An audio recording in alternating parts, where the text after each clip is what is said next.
Bom dia, boa tarde, boa noite, boa madrugada. Começando mais uma edição do podcast Boca de Urna, o podcast do Eleja-se, avisando logo para você que a gente está aqui no Compol. Então, nesse momento está acontecendo uma palestra aqui de um ministro de Estado, que eu não sei quem é, mas eu sei que ele é ministro. Alguém disse que ele é ministro, a gente vai acreditar nisso. E esse podcast é um oferecimento da BN3, baseado em números, Nina Labs, com a superprodução da Philips Filmes, que está dando um show aqui com a gente, Plasticolor também ajudou na montagem do nosso estúdio, o podcast Boca de Urna do Eleja-se esse ano, Boca de Urna Pod, aqui no Facebook, já ia dizendo no Facebook, aqui no YouTube do Eleja-se.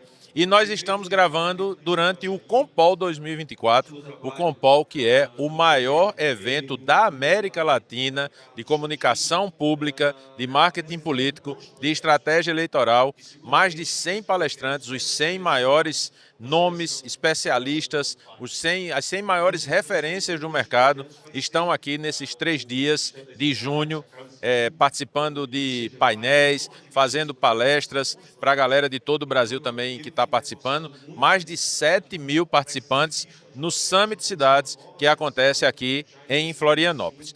A gente está com 2 convidados super especiais aqui. Esse é um podcast 100% Paraíba, né? Porque estamos com 2 representantes do Eleja-se, eu e Raquel, e tem um convidado super especial, paraibano, mas de renome, não é nacional não, é de renome internacional. É o rapaz que tem, lá na Paraíba, é conhecida como a estante mais forte da Paraíba, que é a que aguenta mais peso, daqui a pouco ele vai explicar por quê. E aí, a nossa apresentação sempre seguindo aquele modelo, né? A Borgana Vinhos nos trouxe alguns vinhos. Deixa eu passar para vocês, gente. O podcast anterior que a gente gravou foi com Lucas Pimenta e Fabrício Moser. Quando começou, a gente estava com uma garrafa de vinho cheia. Acabou a garrafa de vinho e eles deixaram a outra garrafa desse jeito.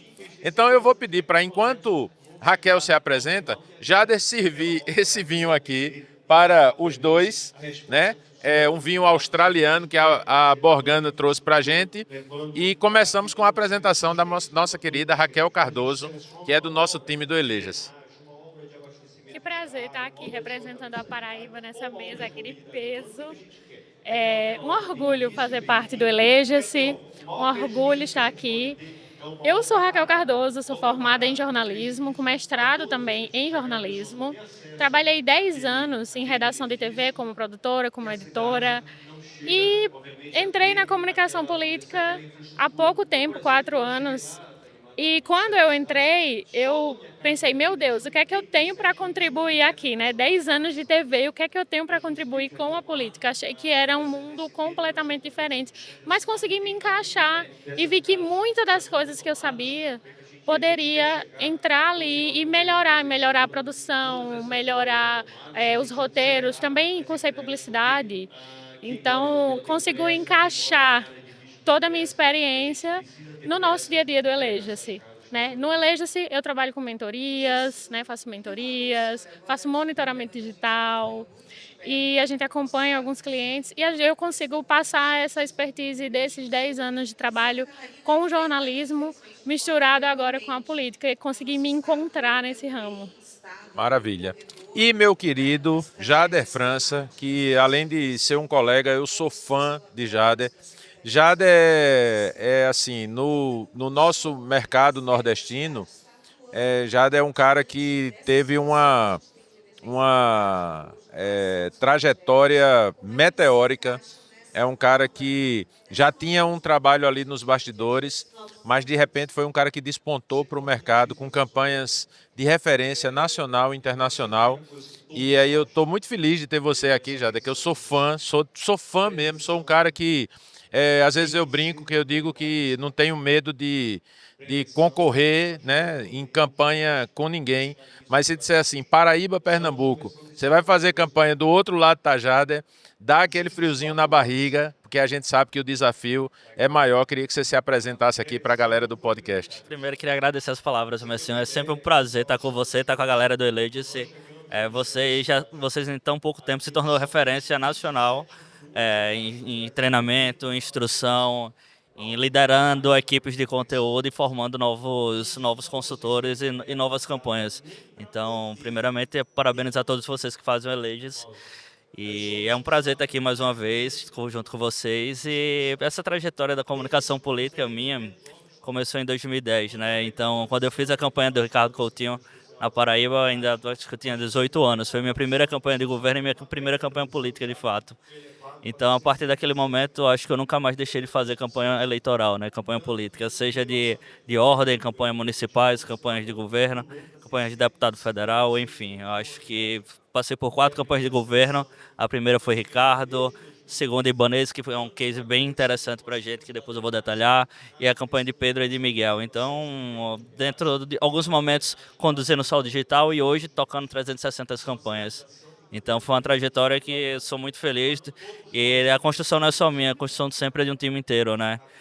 Eu acho que a gente veio desmistificar a figura propriamente dita do marqueteiro, né? Eu acho que isso não existe nas nossas campanhas, a gente é muito horizontal. Claro que chega um momento que alguém precisa tomar uma decisão, alguém precisa liderar o processo. Aí isso sim a gente sabe fazer e sabe fazer muito bem. Mas nossa construção sempre é de equipe, né? Seja na criação, seja na estratégia. Então é uma forma diferente de pensar a campanha política.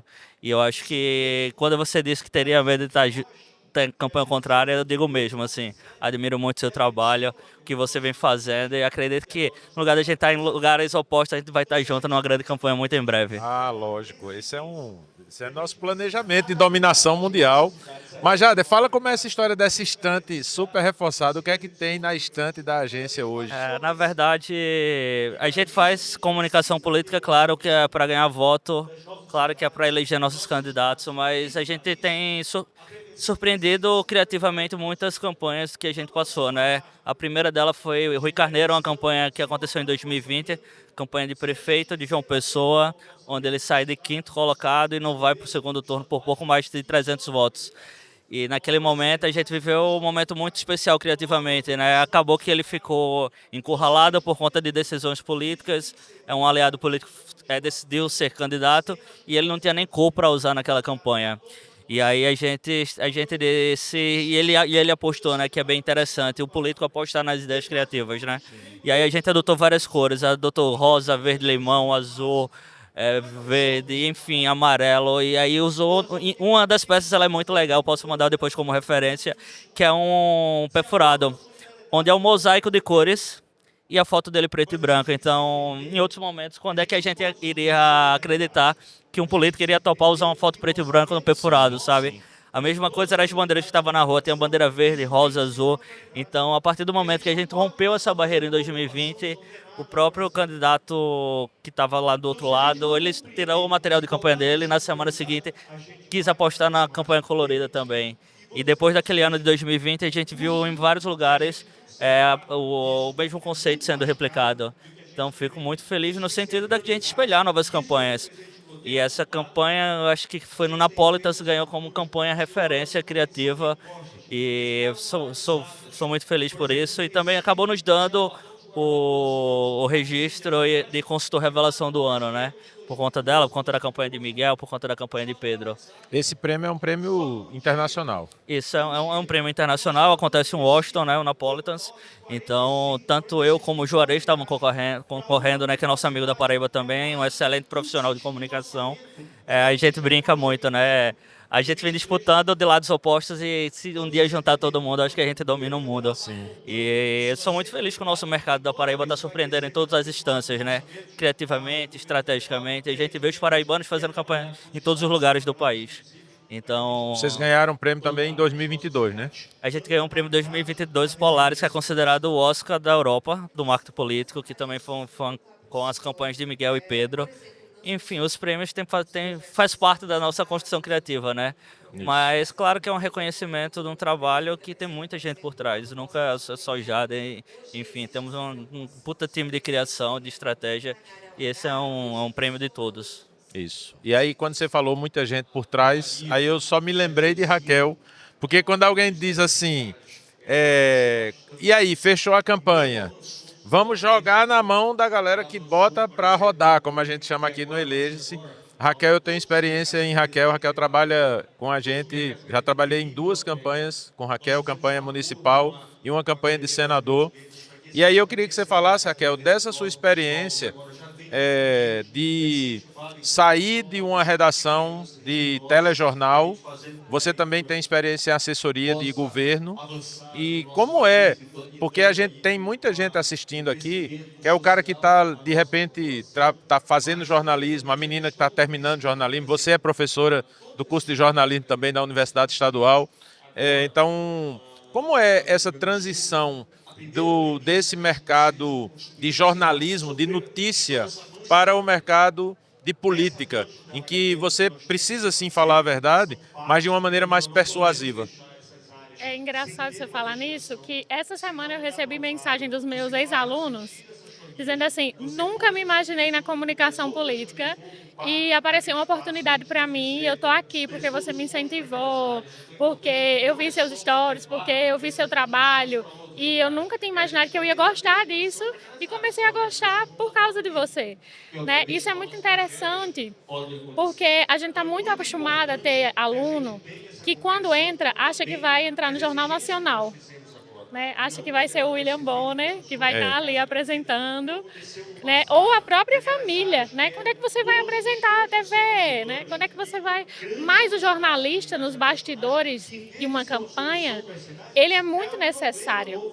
Porque se você tratar a campanha como você trata uma redação de TV, que o jornal tem que ser organizado, tudo tem tempo, tudo tem horário, o repórter não pode ficar em casa, como a gente diz, né? Tem que ir para a rua, tem que fazer seu papel na hora certa, no lugar certo. O produtor tem que marcar as coisas no horário certo e tem que se virar. E o jornal tem que ir para o ar. Então, se a gente faz a campanha desse jeito, a campanha vai ser muito mais fácil, muito mais organizada, muito mais planejada, né? Então, trazer essa experiência para a campanha. E quando eu comecei a minha primeira campanha, eu achei que ia ser muito difícil. E aí, quando foi começando, eu disse, isso aqui eu sei fazer. Isso aqui eu já fazia, né? Isso aqui vocês estão fazendo do jeito errado. Isso aqui deveria ser assim. A gente não pode só jogar o repórter na rua, jogar a equipe na rua e sem ter planejamento. Vai jogar a equipe na rua? Vai, mas tem que ter planejamento. Vai gravar com quem? Vai gravar o quê? Vai gravar como? Qual é a ideia? E a partir do momento que a gente consegue planejar melhor, assim como o jornalismo faz, a gente consegue botar a criatividade na história. Porque se o básico está planejado, se o básico está bem feito, a gente vai ter tempo de pensar num roteiro melhor, de procurar referências, de pensar num roteiro mais criativo. E a partir do momento que a gente não faz planejamento, a gente vai fazendo as coisas uma em cima da outra, e a criatividade só sai se apertar muito. Isso. Né? Se ficar mais folgado. Então, é isso. Eu acho que para as pessoas que estão começando agora, principalmente no jornalismo, como você disse, existe esse caminho, existe esse campo e tem muita oportunidade. Né? É difícil a gente achar pessoas que são capacitadas para isso, porque as pessoas estão focadas ali na assessoria, focadas ali na rádio, na TV, e a comunicação política tem um campo, e cada vez mais vai ter esse campo mais amplo. Com relação a fazer essa mudança, né, da notícia, da seriedade, da verdade, que o jornalismo traz para a comunicação política, eu acho que só o toque de criatividade e de adaptação à linguagem de cada rede é o diferencial. O tempo de VT, só isso. Mas o resto é a mesma coisa. É contar histórias, é humanizar o perfil, né? Diminuir essa questão de artes, informar. Isso o jornalismo já faz. De outra forma, mas já faz. Então é uma questão só de adaptação para cada meio. Isso. E é uma coisa que eu até digo, né? Eu trabalho com publicidade já há praticamente 40 anos. Eu... Tá revelando sua idade, mas assim, ó. eu comecei aos 12. Mas mesmo, comecei aos 12 mesmo. Então, estou com 51, já vou chegar em 40 anos de profissão, 37 de marketing político. E uma coisa que eu trabalho com publicidade há muito tempo. Minhas formações são jornalismo e arte mídia. Né? Eu fui professor de publicidade durante muito tempo. E é uma coisa que eu tenho dito. O melhor profissional, sem nenhuma dúvida, o melhor profissional para trabalhar numa campanha eleitoral no contexto atual é o jornalista. Porque eu brinco sempre, Jade, que eu digo que o publicitário ele foi treinado para mentir. né? A gente, como publicitário, a gente é treinado para mentir, para dizer que esse vinho é maravilhoso e tal, não sei o que, tal. O jornalista, ele é treinado para falar a verdade. Só que, naturalmente, houve um processo de transição do jornalismo, antes mesmo de você vir para a política, que sua primeira campanha foi em 2018, mas já existia esse processo de o cara falar com o sotaque dele, as matérias serem mais leves, né? A gente teve, o jornalismo esportivo ajudou muito nisso, com o Esporte Espetacular, com o Globo Esporte ali, com o Thiago Leifert, com aquela coisa mais descontraída. E aí o que é que acontece? Então, já veio bem encaminhado para a política, de chegar e dizer, fala a verdade, mas fala a verdade de uma maneira mais descontraída, de uma maneira mais criativa, né? E aí eu queria, Jada, que você falasse como é o processo, assim, eu achei massa esse mix desse podcast aqui, porque a gente tem aqui o cara que fecha a campanha, o cara que é o estrategista. Eu já tive nessa relação com o Raquel. Eu ser o estrategista, eu ser o cara que fecha a campanha, eu ser o cara que estabelece a estratégia. E Raquel está lá no back-office, Raquel está lá na operação. Eu queria saber como é que você monta a equipe hoje. Qual é o seu critério? O que é um bom profissional para trabalhar numa campanha com você? Eu acho que hoje a gente, assim, que é estrategista e que coordena a campanha, né, a gente acaba sendo um grande técnico de um time de futebol, né? Então, ao contrário de muitas campanhas do passado, que dividia entre online e offline, hoje nas campanhas que a gente atua, existe uma única criação. E essa criação está tanto o time de publicidade como o time de jornalismo, e independente do meio. Então, isso tem sido uma experiência muito enriquecedora, tanto da troca de trabalhos e na troca de interação mesmo, de troca de conhecimento, como na criação ela passa a ser muito mais plural. É isso, o publicitário às vezes tem uma visão que não é política de uma narrativa, e quando você está na composição ali dentro de um diretor de arte, dentro de um diretor de cena, dentro de um jornalista, dentro de um redator, você consegue ter essa capacidade mais plural de pensar. E a partir do momento quando um publicitário passa a participar do dia a dia do jornalismo, ele passa a entender melhor essa criação, até entender mais do viés político, e enfim. E para construir esses times hoje, a gente tem indo buscar gente de fora do mercado da política, até para tentar oxigenar um pouco mais essa percepção da verdade que vocês disseram, né, que vocês trouxe, Raquel, que as campanhas ela tem que parar de ser uma novela da Globo e se entregar uma narrativa verdadeira. Aquilo tem que ser mais os stories de Carlinhos Maia. Tem que ser mais, eu falo muito sobre conteúdo real life, né? Pô, pra que tanto motion, pra que tanta pirofagia?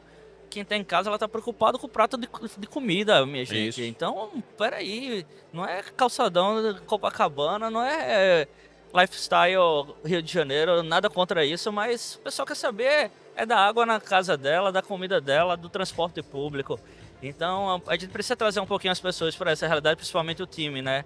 E aí a gente tem tido um resultado bem significatório quando vai construir o time nessa pegada.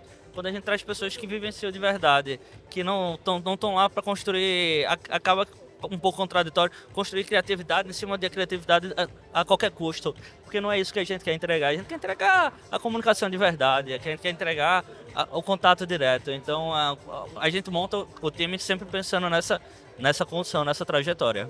É maravilhoso. Hoje em dia, eu acho que assim, você é um cara de uma nova geração que entrou pela porta do digital e ocupou o espaço da campanha como estrategista sênior da campanha, estrategista master. E eu acho que um grande truque, a gente estava até falando num podcast anterior aqui com o Lucas e com o Moser, essa coisa do grande marqueteiro, que é uma figura que acabou, né? Não tem mais aquele Ainda o cara bem, né? que é a campanha vertical, que o cara estabelece tudo que vai ser feito. Ele já consegue dizer tudo que vai acontecer na campanha antes da campanha começar. E se houver qualquer movimento contrário da realidade em relação ao que ele disse, ele resiste, ele diz, não, vai ser o que eu disse.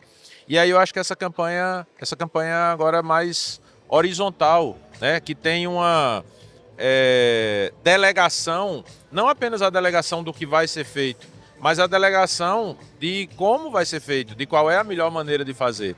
E aí, Raquel, você viveu campanhas em que aconteceu isso, né, nas campanhas.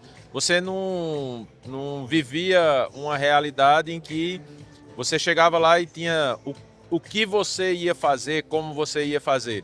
Tinha o resultado que você precisava gerar, né?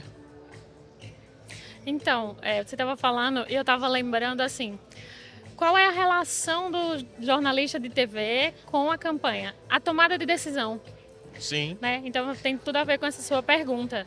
A pessoa que está ali na edição de TV, ela precisa controlar o tempo, ela precisa controlar que matéria vai entrar e fazer toda uma matemática ali por trás, né? Se do ao vivo, da matéria que vai pro ar, que não vai. E aí essa tomada de decisão na campanha também é muito importante. Né? Tomada de decisão do que vai entrar, por que vai entrar agora essa postagem, por que esse texto precisa ser enviado, o que é que precisa estar ali para chamar mais atenção, que é o que a notícia também faz. O que é que precisa vir primeiro para chamar mais atenção? A notícia também faz isso. Né? Então, essa tomada de decisão faz toda a diferença na hora da campanha. Vou contar um segredo aqui, que às vezes Emerson me dá um vácuo e durante a campanha. E aí eu estou ali coordenando a comunicação da campanha, mas eu preciso da estratégia. E aí ele está tão ocupado que ele não me responde na hora certa. E aí eu preciso tomar a decisão. Então, eu acho que até essa... Assim, eu vou tomar essa decisão e vou assumir meu BO e qualquer coisa jogar a culpa nele porque não me respondeu, também vem dessa questão da experiência com o jornalismo, né? Vou tomar a decisão, vou fazer isso. Ou chega um texto para mim e aí no texto, sei lá, tem o nome do político no título. Não coloca. Isso aqui não vai atrair a TV para vir fazer matéria sobre isso. Coloca os dados, coloca o que é mais importante, coloca a informação.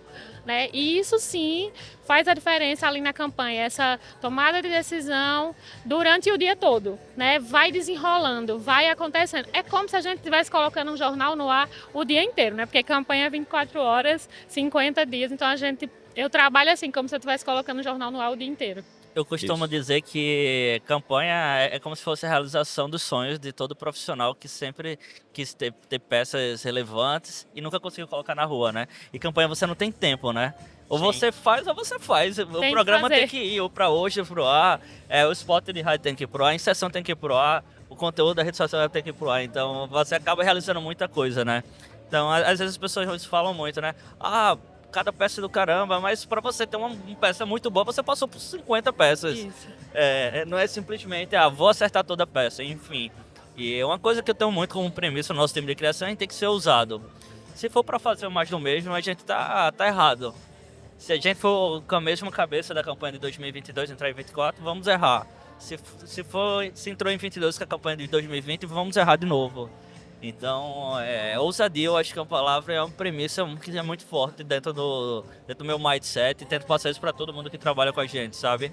Eu costumo dizer, se não for coisa que morre, vamos tentar fazer bem feito. Então, se não morrer, vamos arriscar. Isso. Uma coisa que a gente usa muito no Eleja-se é isso, né, Raquel? Quando a gente passa a ideia, a gente diz assim, olha, eu não garanto que vai ser um grande sucesso, que vai viralizar, mas eu garanto que não vai dar errado, né? Mas a gente também não pode estar se preocupando com viralizar, com ser a peça mais bonita. Porque a gente até estava conversando aqui nos bastidores, que às vezes, por exemplo, o guia eleitoral, às vezes, é mais para o seu opositor do que para as pessoas. Porque o meu guia hoje está mais bonito do que o guia do adversário.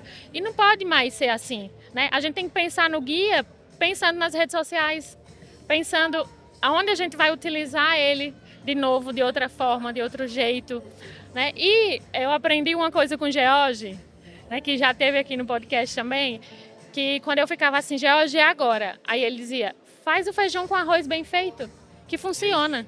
Feijão com arroz bem feito alimenta. Então não se preocupa em ter a melhor peça, a peça mais bonita, a peça que vai viralizar, o guia que vai chamar mais atenção. Faz o feijão com arroz bem feito. Porque o que a gente precisa é que esteja bem feito. Isso. E não que seja o que vai viralizar e não que seja mais bonito. E é fantástico, isso me lembra muito a verdade, né? Quando você tem a verdade para trazer, o formato ou a concepção dela, pouco vai importar, porque está muito na narrativa, né? Está muito na estratégia. Então, o que é que você quer deixar no final daquela peça é muito importante, a gente sempre tem em mente, né? A peça não está lá para ser mais uma peça. Ela tem que ter um sentido, um começo, meio e fim do que você quer ter dentro daquela estratégia. Isso. Hoje, Jader, como é a tua participação na campanha? Porque a gente sabe que quando chega no nível que você chega, em alguns momentos você está lá na operação, porque precisa estar, mas na maioria do tempo você é mais um cara que conduz o time, né? Você é o capitão do navio e você tem esse papel estratégico. Tanto na campanha, né? O candidato lhe contratou para você cuidar da estratégia dele, mas você tem a sua própria estratégia, da sua empresa, do seu negócio, da sua marca. Então, como é que você hoje está se colocando dentro do seu negócio? Eu costumo dizer, nem toda empresa isso dá certo, né? Mas eu acabo sendo funcionário da minha própria empresa nesse sentido. Eu participo da operação de fato, né? Do dia a dia. Então acaba sendo muitos momentos exaustivos de bater roteiro, de conduzir roteiro, de acompanhar a produção, de ir para a ilha de edição, de ver o programa sendo fechado, de conduzir o time criativo sobre as ações da semana, sobre o que vai acontecer naquele momento. Então acaba sendo muito exaustivo.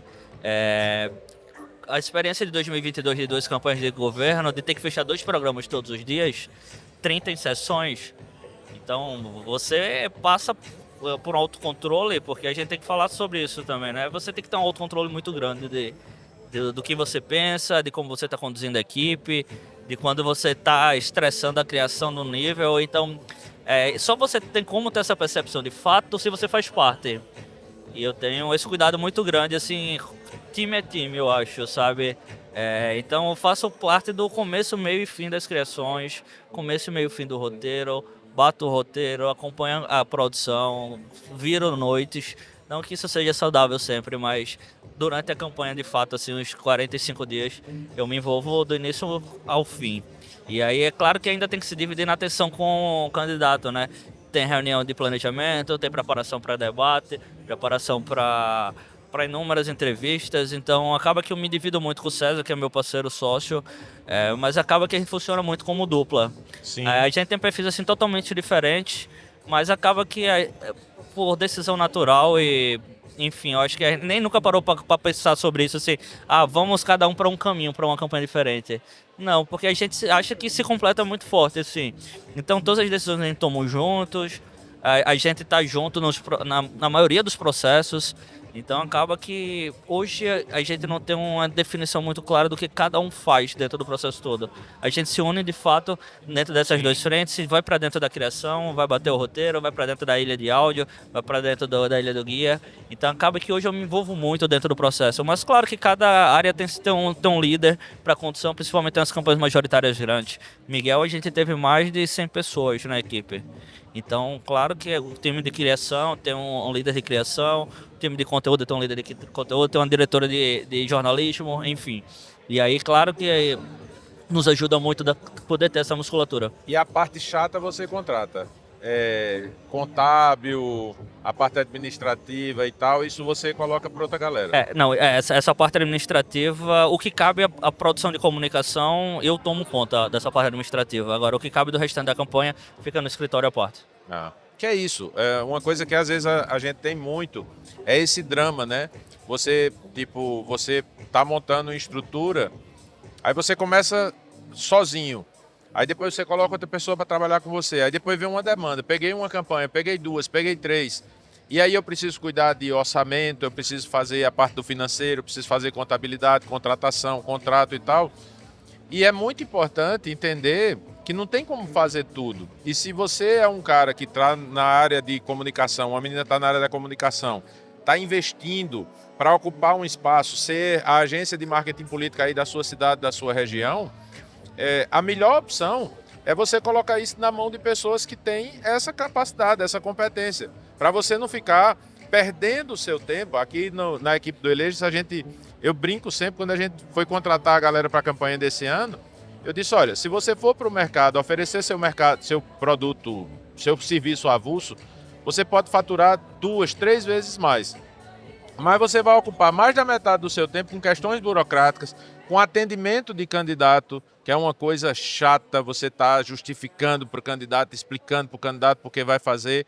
E aí, no seu modelo, eu acho que é muito interessante, porque assim, você entrega essa parte para uma galera, um escritório que vai cuidar disso, e você vai focar no que de fato vai fazer o diferencial da sua entrega, que é a qualidade. Eu queria que você falasse um pouco sobre relacionamento, que aí eu vou pedir para a Raquel falar sobre isso também, a questão do relacionamento com o candidato. É, acaba que a gente não faz muitas campanhas, né? A gente sempre escolhe 2 ou 3 campanhas estratégicas, então acaba que esses projetos eles se iniciam há muito tempo antes da própria eleição, né? Exemplo do candidato de Miguel Coelho da última eleição de governo de Pernambuco, a gente começou o processo com ele 1 ano antes da eleição. Então a gente já tinha rodado os 183 municípios de Pernambuco. Então cria uma relação pessoal, cria uma relação muito além do profissional da campanha política, né? Então, né, o envolvimento ele é muito forte desde a preparação de conteúdo, da preparação psicológica do candidato. Você acaba sendo uma espécie de mentor mesmo ali do dia a dia do candidato no todo, né? Preparação do figurino, como se porta, como se participa de entrevista. Então é algo muito amplo, né? Então esse relacionamento eu tive muita sorte com os candidatos que eu tive, né? Eu sei que nem todo Sem mundo. treta? Teve treta, não? Treta do dia a dia, teve treta natural, né? São 2 pessoas muito jovens, enfim. Mas eu conheci o Miguel já há um tempo, eu fiz a campanha de deputado estadual dele, então, independente de qualquer coisa, sempre existiu muito respeito. E o que importa é que a entrega foi muito satisfatória, temos uma boa relação até hoje, temos projetos em conjuntos e o futuro a Deus pertence às próximas eleições. Raquel, e você? Porque uma coisa que a gente sabe também é que acontece muito isso, né? A reunião de estratégia é maravilhosa. O candidato vai, participa da reunião, aceita tudo. E aí, quando você termina a reunião, você diz: pronto, candidato, aí não se preocupe não, que aí agora o pessoal aqui que está no campo de batalha vai demandar para gravar, para produzir, para interagir. E como é isso na vida real? Então, é preciso ter muita confiança, né? Uma relação de confiança. Eu trabalhei numa campanha em que o candidato não confiava na comunicação. Então a gente insistia, a gente fazia belos roteiros. Ele tinha uma das melhores produtoras de vídeo da cidade para gravar para ele, mas ele não queria parar para gravar. Ele não confiava que a comunicação ia ser o diferencial da campanha dele, né? A gente tem muito político que ainda está acostumado com a rua, com o dia a dia da rua, que é importante, que é necessário, mas que não é só isso, né? E ele botou na cabeça que era só isso e não tinha, apesar de ter uma equipe muito boa. A gente começou a campanha na entrevista Diamante, né? Que foi o meu primeiro contato com ele. Não, eu nem conhecia ele, não sabia quem era ele. E aí eu disse, ele tem potencial. Eu acho que essa campanha vai dar certo. Ele tem tudo para dar certo, né? Eu fiz pesquisa sobre ele na internet, não tinha muita coisa, só tinha sobre a família. Mas depois dessa entrevista Diamante, eu comecei a gerar confiança que ia dar certo. E a gente começou a traçar a estratégia. Mas ele não seguiu a estratégia. Então não foi tão fácil assim, né? Ele não tinha confiança na comunicação, na equipe, ou se confiava demais no método próprio, né, que era o método da rua. E aí, no fim das contas, não deu certo. E do meio da campanha para o final, a gente começou a desacreditar que a campanha ia dar certo. As pesquisas começaram a mostrar, né, mas nada do que a gente tentou conseguiu convencer ele de que aquele era o melhor método, né? Então, a gente foi fazendo como dava. E essa não é a forma ideal de fazer como dava. E o político ele precisa dessa relação de confiança, até porque também tem muitos momentos que a gente se envolve até em problema familiar, né? A gente tá ali dentro do carro, ele, o motorista, a gente, às vezes a esposa, às vezes, né, um filho que tá ali acompanhando e a gente escuta algumas coisas, a gente escuta uma ligação que ele recebe e a gente precisa ter, né, claro, o segredo, levar tudo muito a sério, e ele precisa ter essa confiança com a gente, de que, não, a gente quer gravar tal vídeo com tal pessoa, mas ele, não, por aqui não, porque ali já tem uma relação por trás, já teve algum problema que a gente não sabe, então acaba que tem que ter essa relação de confiança que os políticos ainda não têm, que precisam desenvolver, precisa agarrar a comunicação e não necessariamente é ela que vai me eleger, mas ela que vai me ajudar.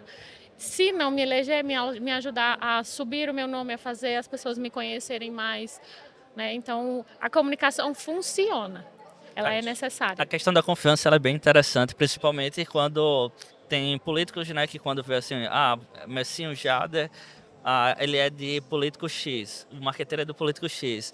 E aí eu acho que a gente, nessa nova geração, a gente tem criado isso de maneira diferente, né? ser visto como empresa também, né? Ser visto como profissionais de fato, Sim. né? Porque antigamente era muito intitulado assim, fulaninho é de candidato Y, fulaninho é de candidato X. Então é como se a gente fosse partido, né? E aí eu acho que a gente está vivendo um momento muito importante. Alguns políticos estão passando a confiar mais de fato. Então é um momento da seriedade como um todo da profissão, da nossa condução como um todo. O Messinho vive isso também, todos nós.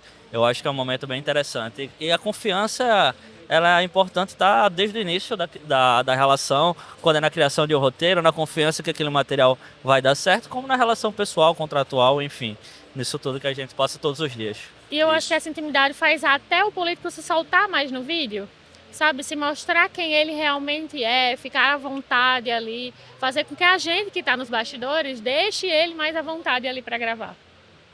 Como é a relação, já dentro do teu modelo de campanha, a relação entre o tradicional e o digital? Tem César Rocha, né, meu sócio, ele fala uma frase bem interessante, né?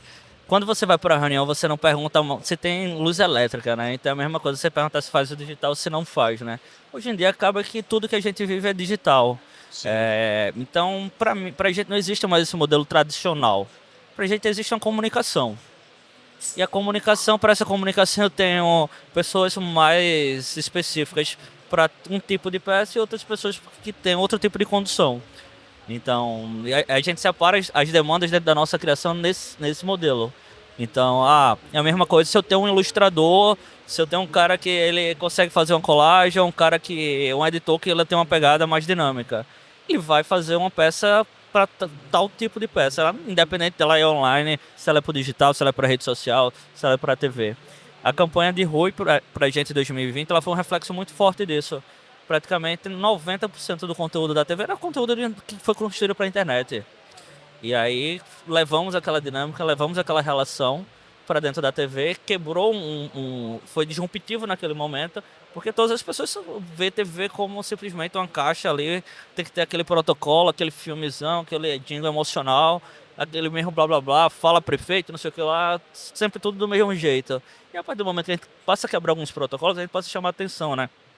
É um pouco do que você traz muito na sua palestra, Messinho. Como chamar a atenção do público. Você tá ali na Globo, ou na SBT, ou numa TV de massa dessa, entre uma novela e outra, entre o Jornal Nacional. Como você vai chamar a atenção no meio de 10 comerciais? Isso.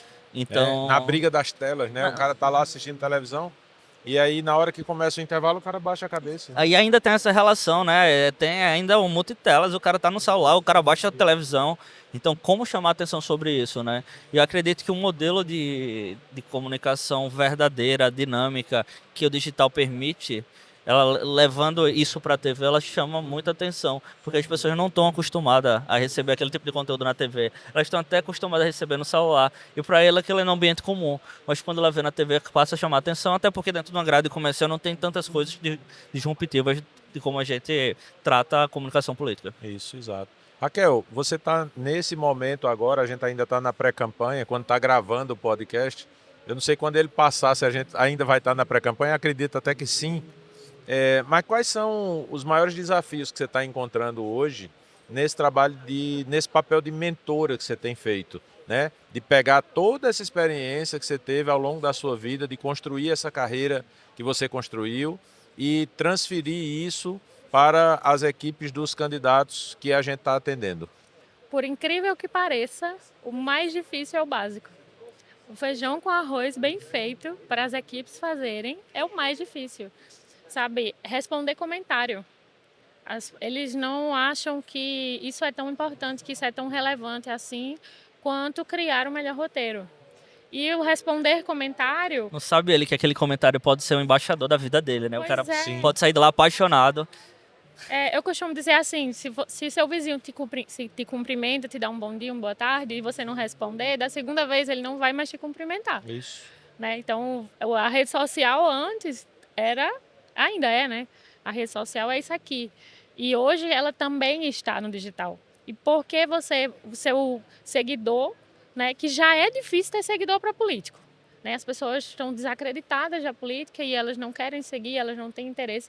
E aí você nem responde aquela pessoa que te falou. Então isso é tão básico Isso é tão necessário e as pessoas acham que querem começar pelo mais difícil, querem começar pelo tráfego pago. Né? Se nem responde um comentário. Né? É fazer um vídeo em que o político, uma legenda que não seja estive hoje, estava ontem, né? Na nossa reunião e todo mundo abraçado com aquela foto de barreira. Isso é tão básico.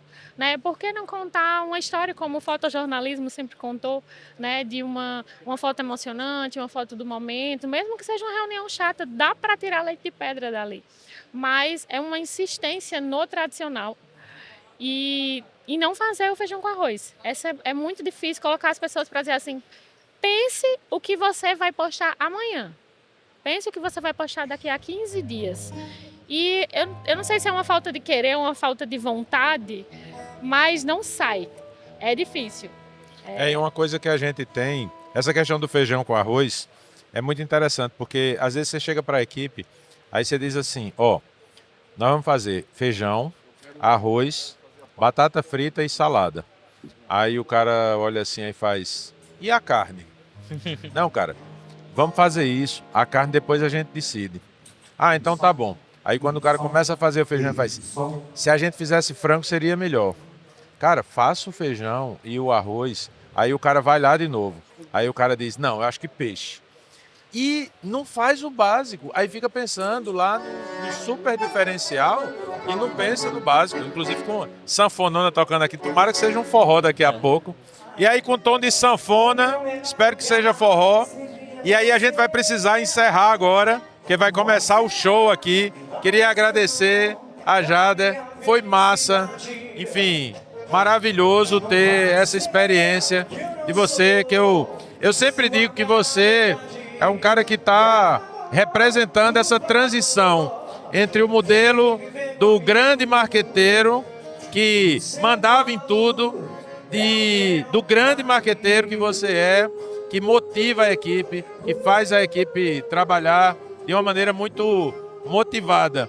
E agradecer a Raquel também, que é a nossa professora, que tem esse valor especial, né, de ser uma pessoa que entende a teoria, que entende a didática, mas está lá no chão de fábrica. Manda um alô aí, no grito mesmo, para a gente poder encerrar. Obrigado, Messinho. Obrigado a todo o time do podcast. É um prazer. Espero que essa seja a primeira de muitas participações aqui com você. E agradeço mais uma vez pelos elogios. Agora tudo é o brilho da equipe, nada meu. Valeu. Fala, Raquel. Bem pertinho e gritando, pode falar. É uma honra para mim estar do lado de vocês, pessoas que eu admiro muito. Eu me sinto ninguém perto desses grandes homens aqui, mas eu queria fazer um agradecimento especial a Mercinho, que quando eu não acreditava que eu ia conseguir, ele sempre acreditou em mim, até eu chegar aqui até hoje. Eu nem me imaginava estar aqui hoje e você sonhou esse sonho por mim. Então, muito obrigada. Eu que agradeço. Valeu, pessoal. Vamos pro forró agora.